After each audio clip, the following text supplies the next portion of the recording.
शहदादपुर वेझो मक़तूल लतीफ़ बागराणी क़त्ल वारो मामलो अदालत पारां SHO मक़सूद रिंद ऐं ॿियनि ख़िलाफ़ क़त्ल जो केस दाख़िल करण जो हुक्म। यादि रहे त 15 ॾींहं अॻु मक़सूद रिंद दरिया खान थाणे जी पुलिस पारां भाणोजो बिरादरीअ तरफ़ां मुबैना फ़ौरन जी इतला ते ॻोठ तवक्कलपुर ॻोठ ग़ुलाम मोहम्मद बागराणी में शमन बागराणी जे घर ते चढ़ाई दौरान गोली लॻण सबबि क़त्ल थी वियल नौजवान 22 साला लतीफ़ बागराणी जे क़त्ल वारो मामलो पुलिस पारां केस दाख़िल न करण बाद मक़तूल जे भेण मसमात सुगरा ज़ाल ग़ुलाम नबी बागराणी पारां वकील ग़ुलाम मुस्तफ़ा बागराणी जी मार्फत डिस्ट्रिक्ट सेशन जज सांगड़ जी अदालत में दाख़िल कयल दरख़्वास्त एडिशनल सेशन जज शहदादपुर जी अदालत में ॿुधणी थी, जिते अदालत दरख़्वास्त ते ॿुधणी कई। ॿुधणी में SHO दरिया खान मक़सूद रिंद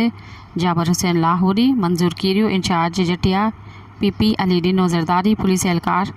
जानी भाणोजो महबूब भाणेजो ख़ालिद बागराणी मेहराब शाही समेत 10 खां 12 नामालूम पुलिस एहलकारनि ख़िलाफ़ घर ते चढ़ाई करण ऐं फायरिंग जे करण ख़िलाफ़ लतीफ़ बागराणी खे क़त्ल करण जो केस दाख़िल करण जो हुक्म ॾेई छॾियो। सब्सक्राइब कयो अवामी न्यूज़ HD खे ऐं ताज़ा तरीन ख़बरुनि लाइ ॾिसंदा रहो अवामी न्यूज़ HD।